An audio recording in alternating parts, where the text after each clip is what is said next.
Well, let's get this show on the road. Who do you know that does their videoing at midnight? Well, I can't seem to get things together and worked up till then sometime. And if I've had a real late afternoon nap, when I say afternoon, I mean after 6 o'clock in the evening, then I'm up for a while and I'm awake. Don't want to go to bed because if I do, can't go to sleep. I have to work into that. So here it is already. Let's see, midnight. It's already Friday, June the 28th. Somewhere in there. You get the idea. Okay, I took some notes. This time I don't need a magnifying glass. See, I did it on a small iPad. And you see what that says? I'm looking at it backwards. So it says, England by Motor Coach. So these are my notes to help me along the way. Now, I'm not through with the Queen Elizabeth II. That was our sailing from New York to Southampton, England. And in my stories, I'll be going back and forth because I always remember something I meant to tell you before and I left it out. So we just kind of hop back and forth. And first I'll show you this so that you know what I'm talking about. This is the ship I was sailing on. And I was on deck number 3. I was on the other side of the ship. Yep. So this just shows you what the Queen Elizabeth II looked like. Okay. And before leaving on Monday morning after our cruise from New York to Southampton, this is the hotel. See, it says Park Court Hotel. Everything I'm reading backwards, but you can see it forward. I'm standing on the sidewalk by Hyde Park, looking at the back door of Park Court Hotel. That's where we spent that night. We were getting ready to leave out the next morning, headed for who knows where. Here's a picture I took of Harrods of London. You can't go to London, England without going to Harrods of London. It covers a whole block, and my understanding that when the Queen would go shopping at Harrods of London, they closed down the whole store just for her to go shopping. See, I don't know how many floors there were. I know I covered at least 4 floors because I didn't want to miss a thing. And I don't think there was much that I did miss unless it was men's underwear department. So I even went to the basement where the food was, and I'm telling you, you couldn't go in the food court without buying something. Things were so beautiful that you didn't think you could eat them because they were too pretty to eat. So I only ate there once for lunch. I had a little sandwich. You want a little one because, you know, they're not cheap. And so this is what you see when you go to London at night. That's Harrods of London. Okay, another picture I'll show you. We did a lot of walking. This is the long, I think it was James Court Street, something like that. That is Buckingham Palace right there. Now, on one of my trips, and that'll come later, I got to visit Buckingham Palace. That comes in another chapter. We're on chapter 2 right now. Let's see. Okay. I'm going to read a little bit. Okay, England by motor coach. We've left the Park Court Hotel early Monday morning. Oh my gosh, everybody had 2 great big suitcases. That gets old after a while when you're having to take those suitcases on and off of a motor coach every morning, every night. Okay, after a weekend touring London by motor coach and spending Sunday afternoon at Hyde Park, we were off on our 9-day tour. First stop was Hampton Court Palace. It was 30 miles from London. The gardens were gorgeous, roses like I'd never seen before. We did not go through the palace, but here's a little book I happen to have handy called The Royal Palace. Okay, let's see if I can find a page that will interest you. All right. I mentioned the flowers at Hampton Court. Now, we didn't go through the palace. We didn't have to. Everything was so beautiful on the outside, and here is what we got to look at as we toured the grounds. See if I can get that word. See, I can't see it, but hopefully. This is what we went through. And I couldn't keep up with the tour guide. He was going too fast. And I was trying to take pictures of every little section. Can you imagine that? And that's the Hampton Court Palace right there. So that was one of our first stops. I had another page here. Oh, well, we'll pass on by that. Okay. My bookmark is, this has my name and address and my cabin number 1058, which is deck number 1.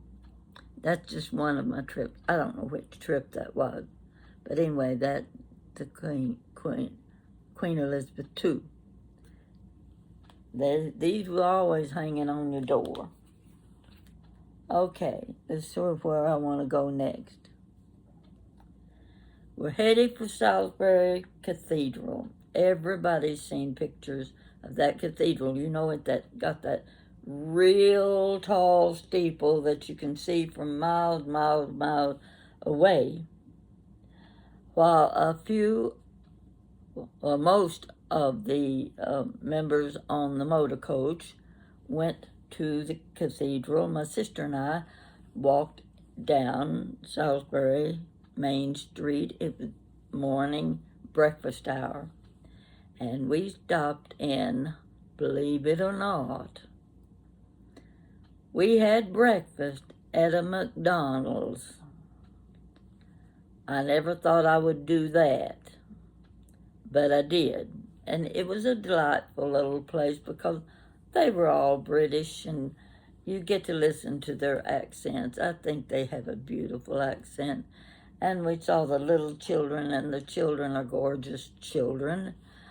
We really enjoyed that, and we had to walk back behind where the home, the gardens were covered with rose bushes, and the biggest roses you ever saw. Let's see. After we had left Hampton Court Palace, we went by a maze.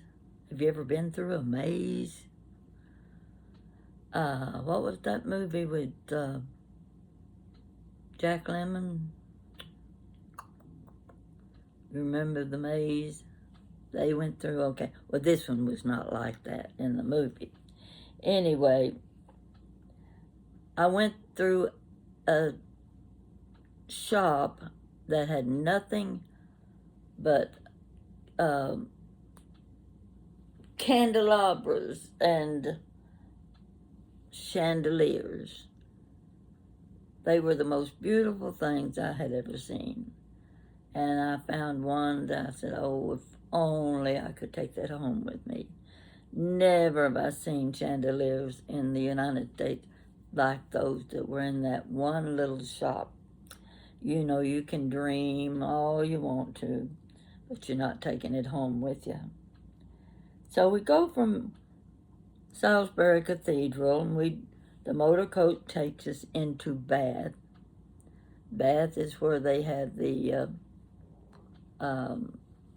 they have the heated health bath. My sister and I didn't go to that. I'll show you where we stayed. We stayed at a Hilton. And I'm standing on a balcony at the Hilton Hotel.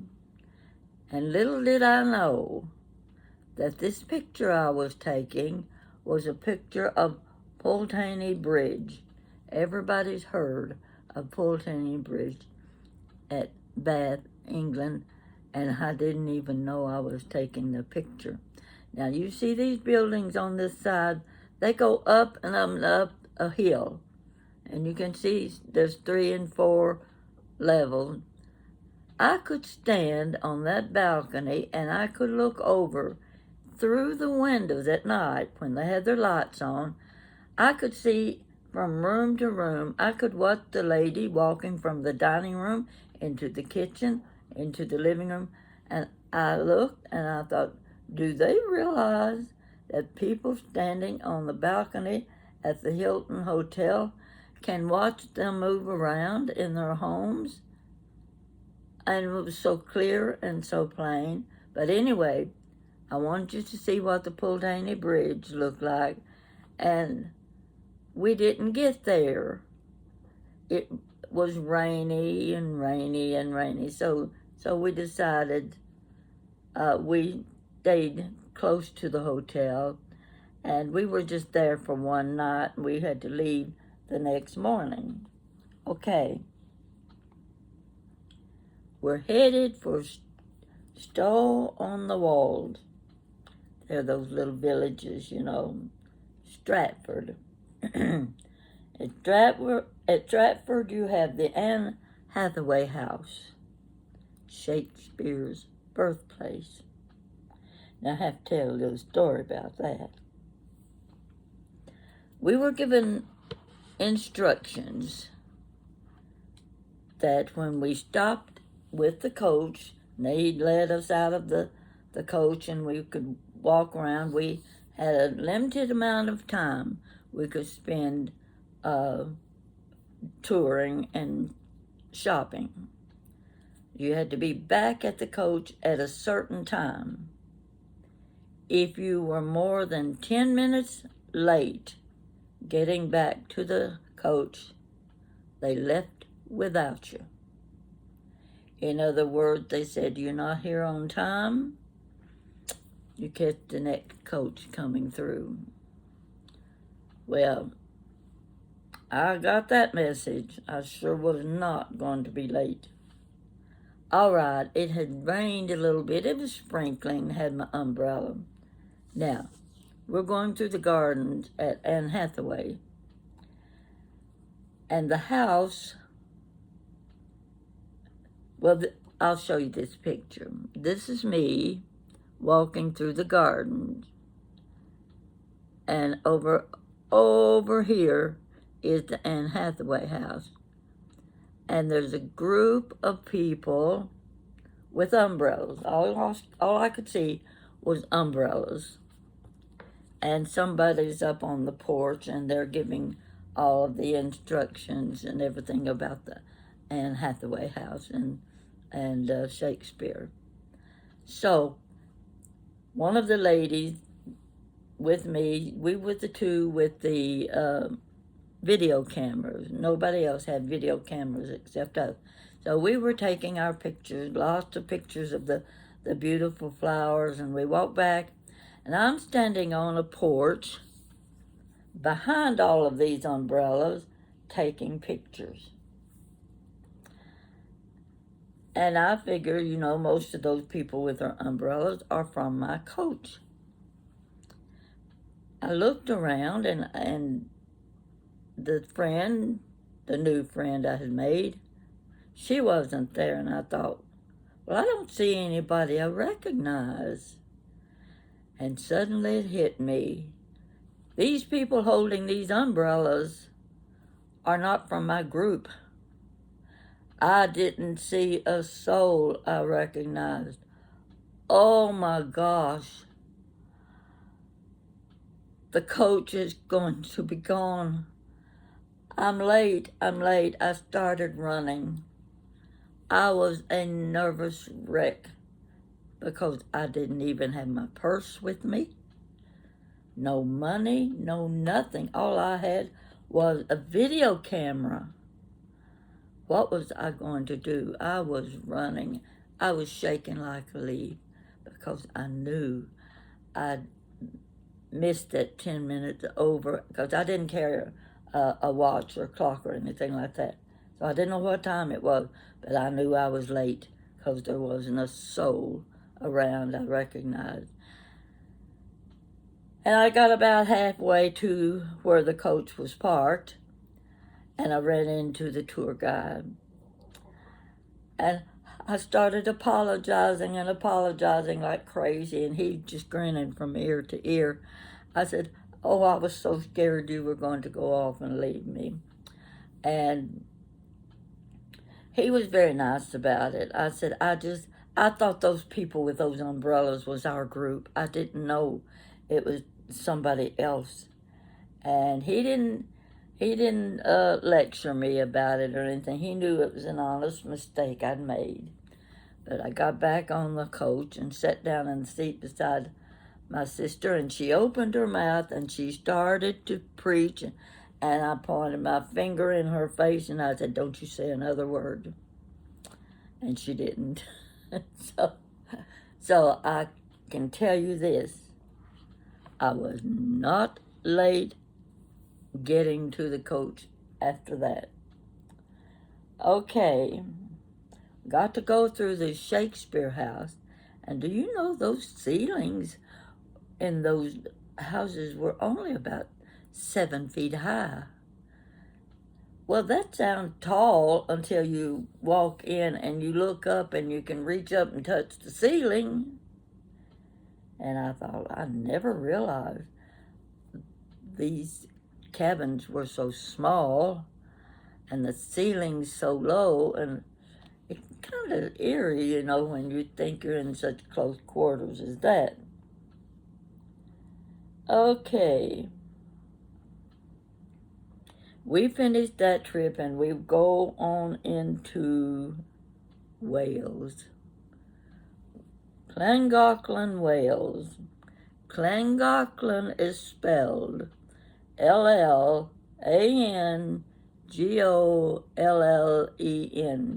Llangollen.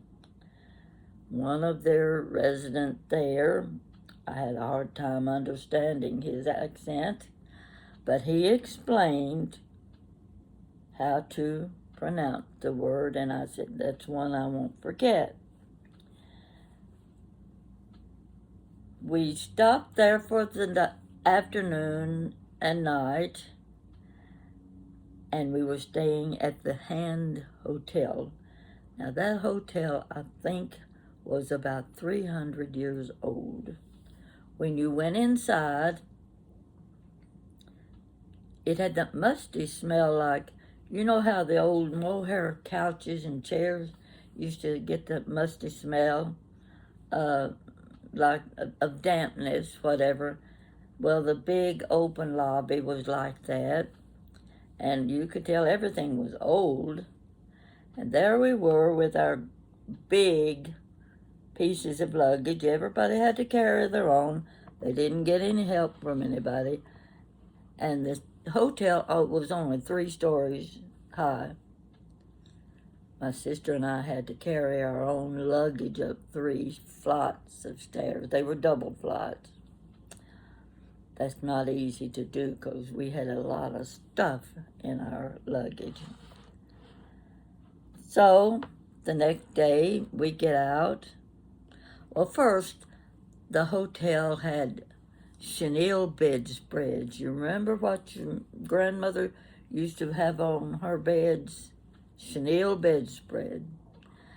And the window was big square window. I walked over to the window and it opened out this way, not this way, but this way. And I looked down. I was looking down on a river. How many of you have heard of the River Dee? We've all heard of the River Dee, especially if you work crossword puzzles and you come to the little 3-letter words that you've got to figure out what it is, and it's D-E-E, River Dee. Okay, I stood on the bridge at the River Dee. The most beautiful sight. I'm looking straight ahead at this huge, wide river with large rocks. I'm talking about big rocks sticking up out of the water. I'm standing in the rain taking pictures of a river. That rain didn't faze me. I was going to get some good pictures, and I did. Don't have the ones handy because I've got a lot of pictures and I didn't want to have to go searching for them. But it was one of the prettiest sights I've ever seen, was standing on that bridge with the rain dripping down on me. I didn't care about that, and taking my pictures. Breakfast in those countries a little different to ours. They had baked beans, stewed tomatoes, fried potatoes. Let me think what else. Of course, they had eggs. You had the fried eggs, I think, and bacon, Canadian bacon, and let's see what else. I don't know if they had sausage or not, and cereal. A lot of stuff, but none of it looked like what I was used to eating at home. I ate a bowl of cereal for breakfast. Now, we're leaving Llangollen, Wales. We're heading into the high country. What do they call it? Oh, see, there again, I can't remember what they call it. We're going up and up and up. And we get up there, and the tour guide is telling us about what we're seeing from the left and the right of the coach, and the scenic points to take pictures of if you want to. Well, we get up very high, and we can look down, way down into a valley, and into that valley there was like a cove, and there's a house, lots of trees around it. And the tour guide said, "You see that house down there?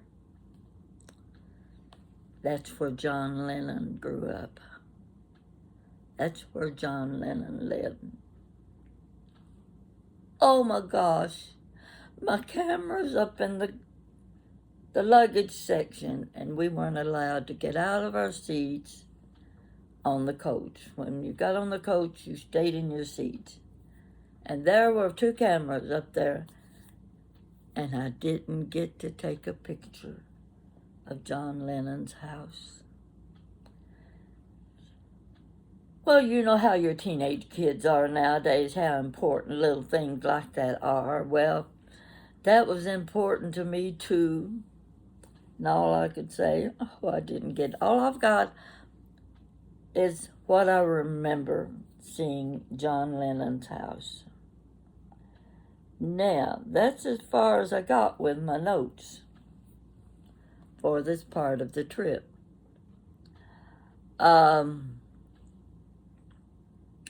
I'm trying to think where we went next. I didn't think I was going to get this far into my story,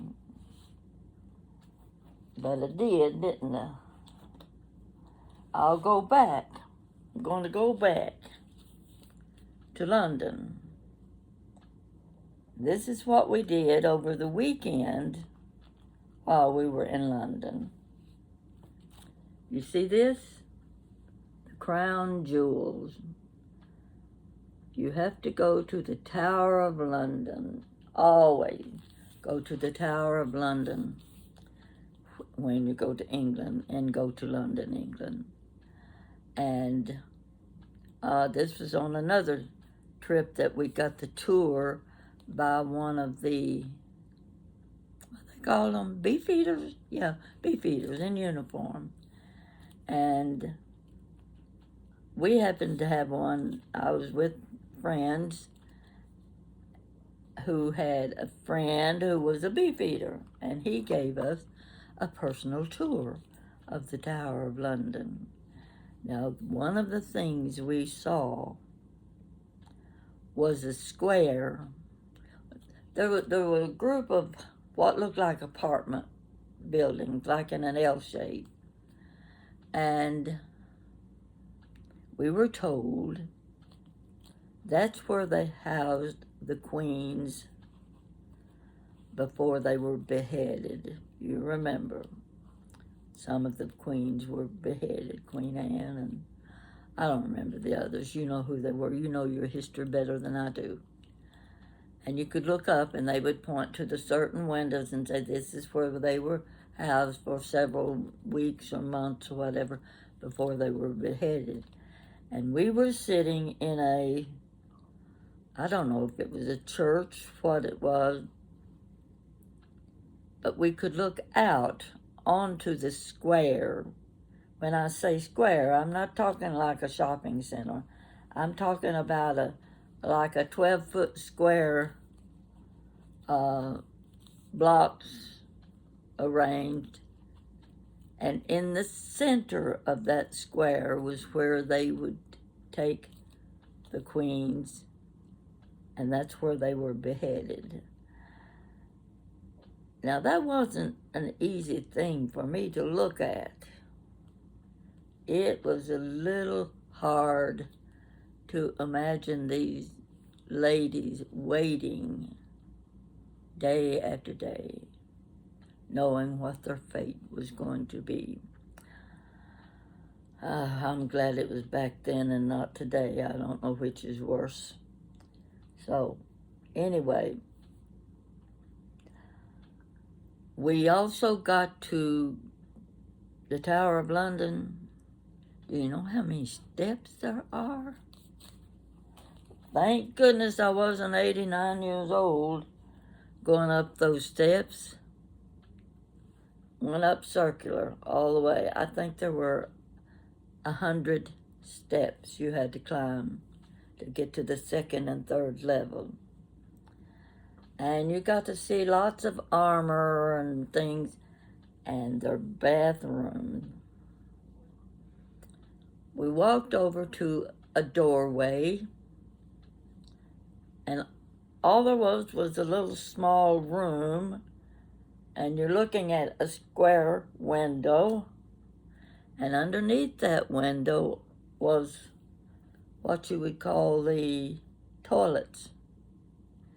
Now, you know what the outdoor privies look like in America. You know, they're the two-holers, one-holder and two-holder. Well, these were made of concrete. And you had your two-holers, and you could look down, and there was a slab of concrete that went like this, you know, not this way, but like this. And when you're sitting up here on this toilet, I know this isn't a fun thing to hear, but it's still kind of interesting how things went. They would sit on those holes, and there was that slanted concrete, and you disposed, it went down. I don't know if they poured water on it to clean it or not, but it went down, and let me tell you, it was on the side of a building. It went out at the bottom of that building into a gully or trench, more like a trench. You better not be walking on the sidewalk near that building. That's all I can advise you if you do go. Make sure you're on the other side of the road, because all of the waste slid down that concrete slab and went out and onto the ground. I could live without that. But we got to see a lot of armor. And then we went into another room. Well, it's another building. And this is where we saw the crown jewels. Now, you can't go to the Tower of London without seeing the crown jewels. Let's see. You think you've seen big diamonds? Oh, no, you haven't seen any big diamonds till you go to the Tower of London. I was going to find one and show it to you. I don't know why it has to be at the very back of the book. It's in here because I was looking at it earlier. It shows the queens, all the queens and their crowns. And take a look at this. Did you ever see diamonds look like that? And that's a big diamond. There were all of the crowns of the former queens. And the one that interested me the most was Queen Victoria. Now, you've seen pictures of Queen Victoria when she was an older lady. She wore her hair pulled up on top in a biscuit. You know what I mean when I say a biscuit. A little circular thing on top of her head. And her crown was made to wrap around that biscuit on top of her head. It didn't look like Queen Elizabeth's, and Queen Elizabeth, mother queen, didn't look like their crown. It was just a little round, like a lid almost, without a top to it, and it sat right down over her little biscuit on top of her head. So, let's see. I suppose I'm trying to think where we're headed next. I would have to get my notebook out and check what came next. Let's see. Here's this book.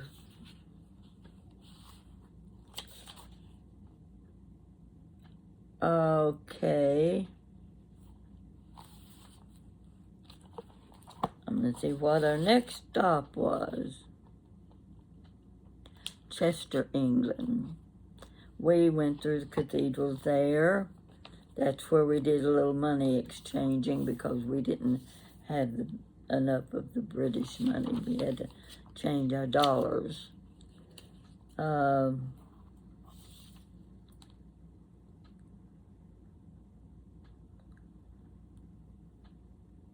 Oh, I'm talking about Horseshoe Pass, with mountains and valleys too beautiful to describe.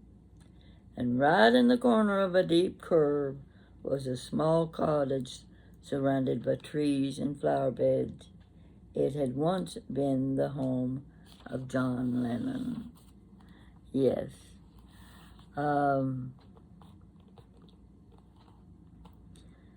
We did a few shopping sprees where you would buy their woolens and all of the knitted materials and things. I bought a few things while I was there for my grandchildren.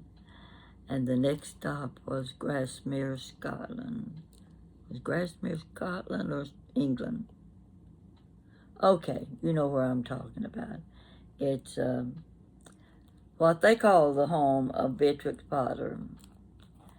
And I have a picture. Oh, I have to show you the picture. Let's see if I can find it here. Yeah, there's a picture I took there. And it'll take me a minute here, but you don't mind. Okay, here we got it.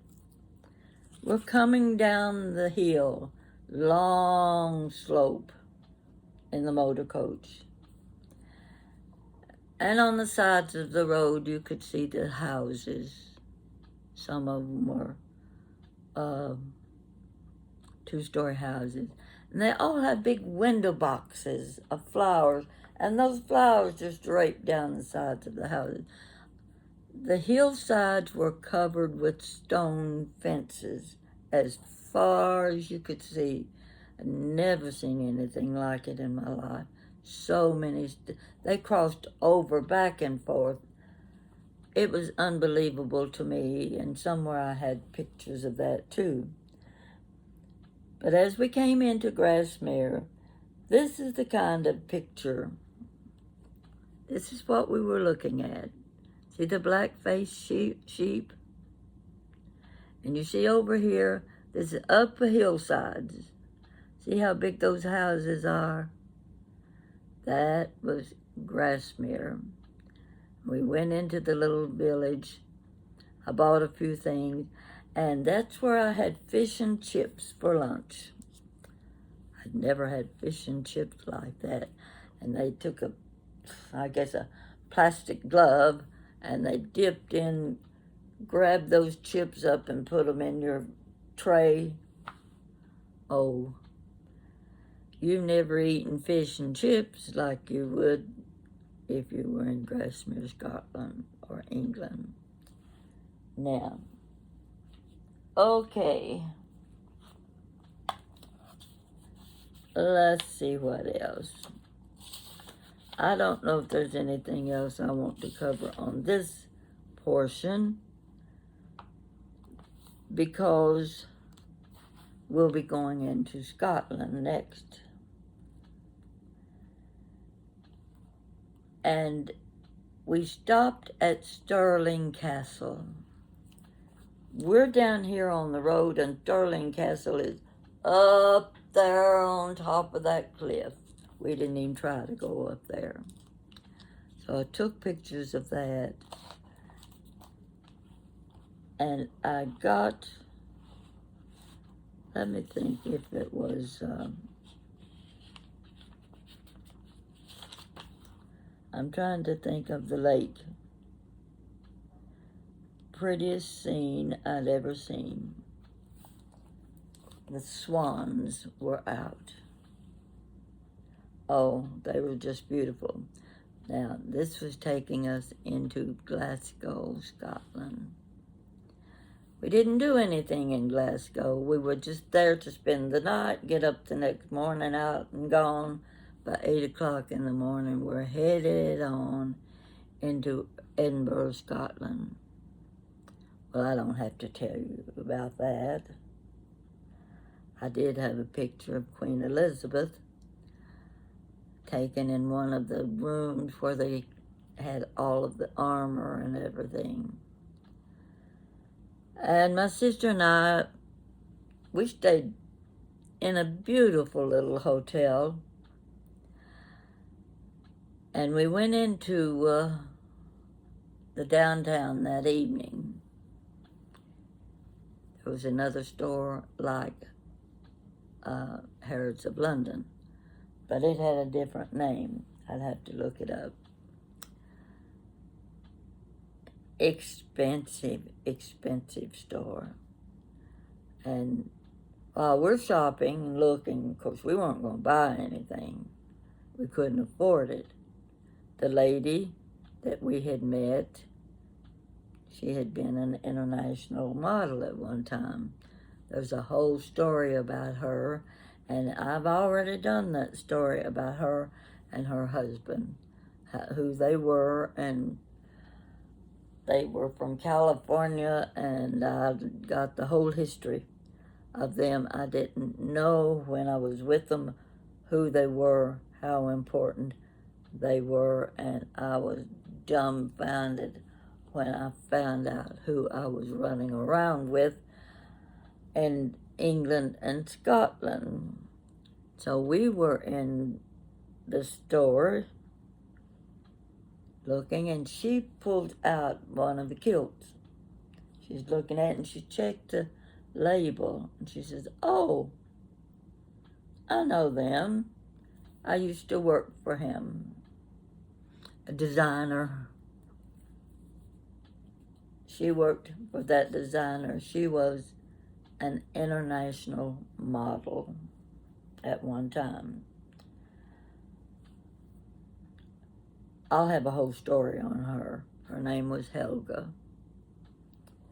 And I've got pictures of the two of us at the border of,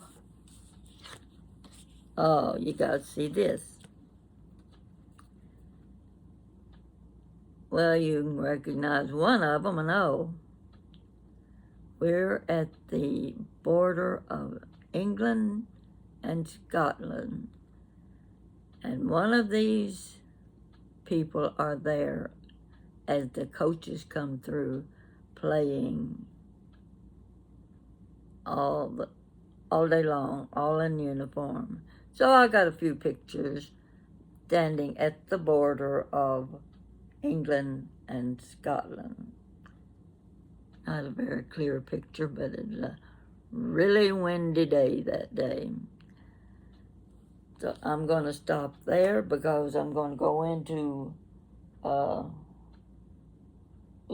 this earring hurts. Too tight. I'm going to go into more trips.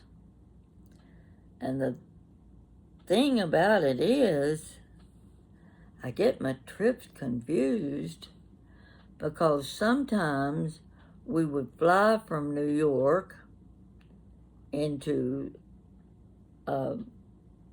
England, London, England, and then we might come back on the Queen Elizabeth II or the Queen Mary II to the United States. So I couldn't keep my trips straightened out. So that's why I've got my notebooks, and I'm going to have to go back through and take more notes. And you remember, what was the movie? Was Gene Tierney and Tyrone Power. I knew the name of the movie. It's a very famous classic movie where she's standing on the Waterloo Bridge, and at the end of the movie, she steps off of the bridge and she's killed. Well, my friend and I were walking across Waterloo Bridge, and it was kind of rainy that day. I stood on that bridge, and I had the strangest feeling. I could almost picture her standing there looking down on the water before she stepped in front of horse and carriage and was killed. What was the name of that movie? You know it. I started to write it down because I knew the minute I wanted to tell you about Waterloo Bridge that I'd forget the name of the movie. So one of you's going to pop it out, and I'll think of it after I close here. I've talked too long already. I haven't told you much because it's really difficult to keep the different trips separated. And maybe I'll do better on the next chapter. But it'll give you an idea of the places you can go, the things you can do. And I can't think of anything that I did in England and Scotland and Wales that I wouldn't do again. It was a beautiful trip each time I went. And Cambridge in itself, if you ever go to London, you have to go to Cambridge. So I've also got a story about Cambridge too. It's already in my list. You look through the list of titles, and anything that says something about England, watch it. Because one of my stories is about one of the churches in Cambridge. Time for me to go to bed now. I hope you're not sitting up at 1 a.m. watching this like I am sitting up at 1 a.m. filming it. So, we'll continue with chapter number 3 in a day or two, and I'll try to do my best with that. My notes are going to have to be a little better. I'm ready for a drink of Dr. Pepper because, sitting here talking a lot gets your mouth kind of dry. And there's nothing that works any better than Dr. Pepper.